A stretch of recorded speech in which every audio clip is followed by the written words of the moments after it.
On July 28th, 2024, Harry and I were in Guelph, Ontario. The sun was already warming the summer air, and we were at the Kissing Bridge, a place we'd left behind last fall, when on our final day on the trail it got too dark to record. So here we were, back to finish what we'd started.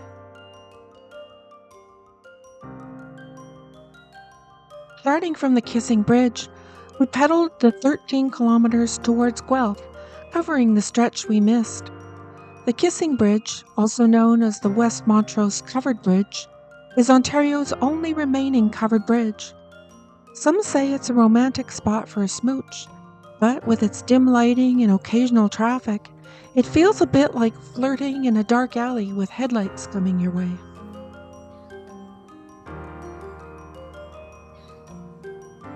Next, we headed to downtown Guelph to cycle the 5.5 kilometer City of Guelph trail. It was a Sunday morning. The streets were deserted, bathed in a soft morning light. That is, until a lone man, arms swinging like a windmill, kicking trash, and shouting wildly at the empty air, came barreling in our direction. We decided it was probably time to get back to the car. We drove a few blocks away, took a few hurried photos, and then headed for the trailhead.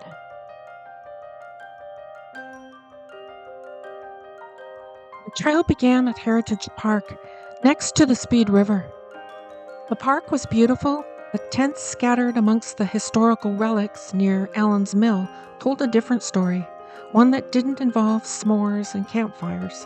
The path led to a shadowy tunnel under the rail bridge, dark, slightly eerie, and definitely not calling my name. We chose the open trail instead. Once we were on the trail, though, everything changed. The path stretched out before us, and it wasn't long before we realized we were riding on one of the most captivating trails in Ontario.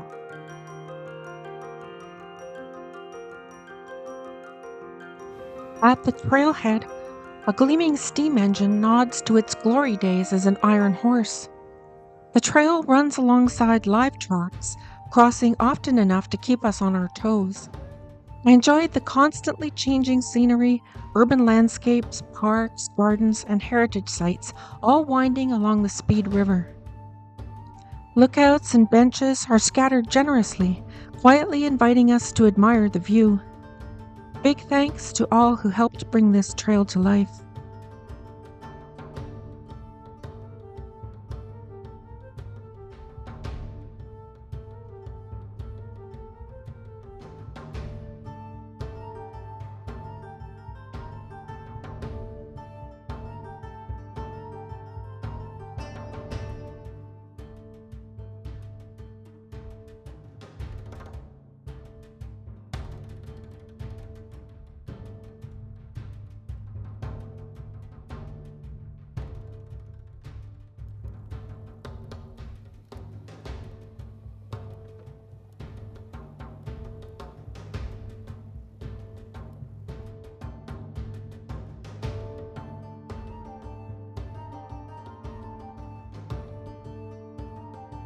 Woodlawn Memorial Park is the grand finale of the Guelph Trail, Canada's only cemetery on the Trans-Canada Trail. The northern exit is marked by the Peace Pole, which I breezed right past before doing a hasty about-face, fortunately realizing my mistake seconds later and circling back. Giving peace a chance isn't always a straight line, apparently.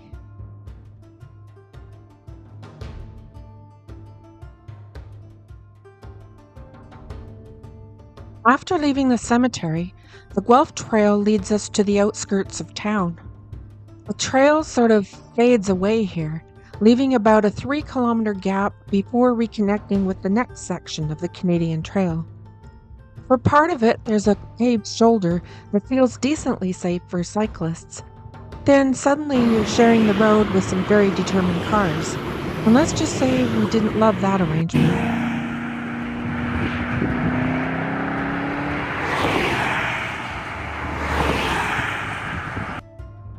So we were pretty relieved to reach the Canadian Trail again. Proper off-road stretch that felt like running into an old friend, even if we hadn't technically met before.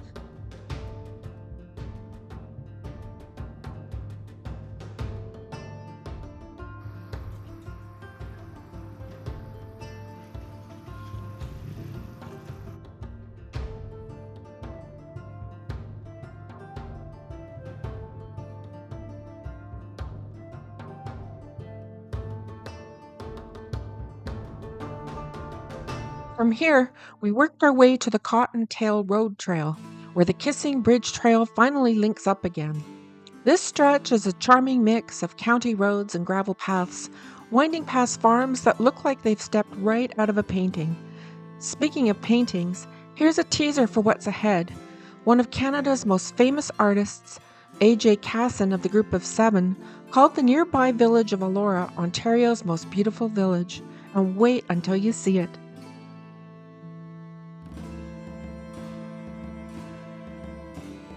The next few miles bring us closer to ELORA. As we entered, downtown ELORA felt like a scene from a storybook, with flowers blooming everywhere, their scent weaving through the streets. Unique shops and open-air restaurants lined brick and cobblestone paths, and the stonework left by Scottish masons cast an old-world charm that felt almost enchanted.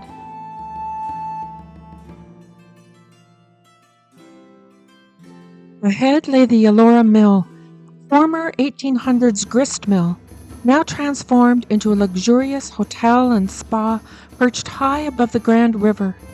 Its presence felt timeless, like something drawn right out of a fairy tale, with views that seemed to stretch into another era.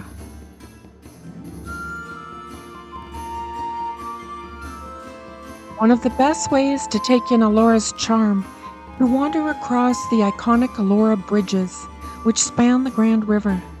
The views from both sides are breathtaking, with the river below reflecting the town's beauty in a scene that feels almost otherworldly.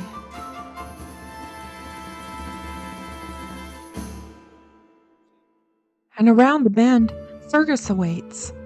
Its Scottish roots and winding limestone steps, leading down to a gorge with a charm so spellbinding you might just lose track of time.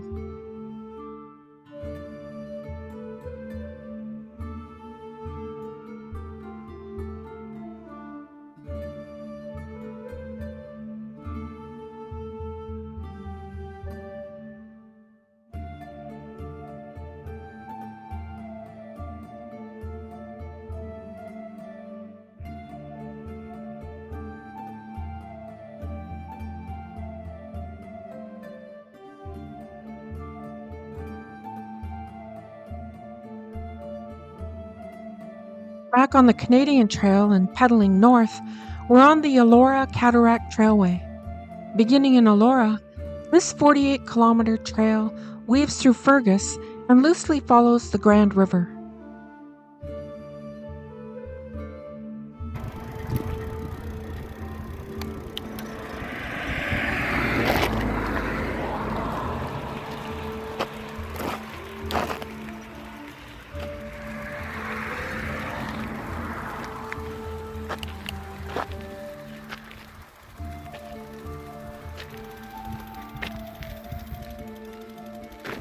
The trail winds through the Bellwood Lake Conservation Area.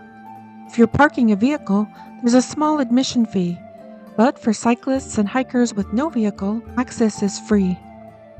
The dam here offers some spectacular views and a few perfect photo spots. There weren't many visitors when we passed through, but the ones we did see looked content, enjoying a quiet day of hiking, cycling, or boating.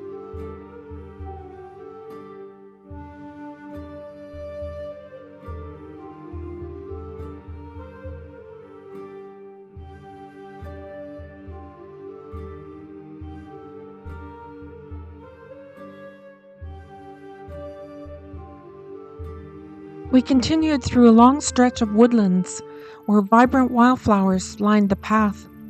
Eventually, the scenery opened up to farmland.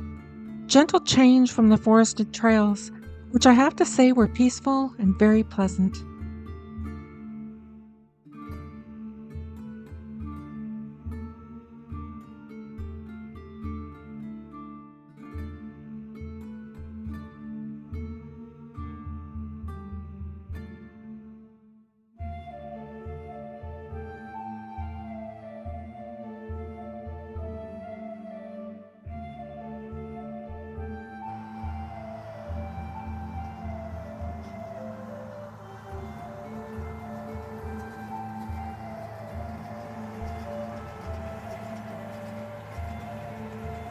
Our map shows that the trail is blocked further ahead due to construction in the town of Erin.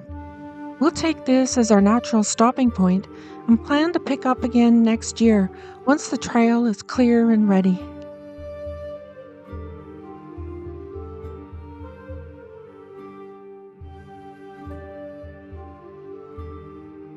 We realize we're covering this trail in a bit of a patchwork, tackling sections here and there wherever it's open. For anyone interested in following along, we've created numbered playlists to show the trail from end to end across each province.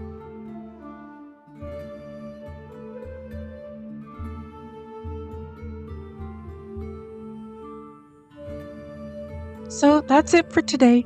Thanks for watching, and we'll see you on the trail again soon.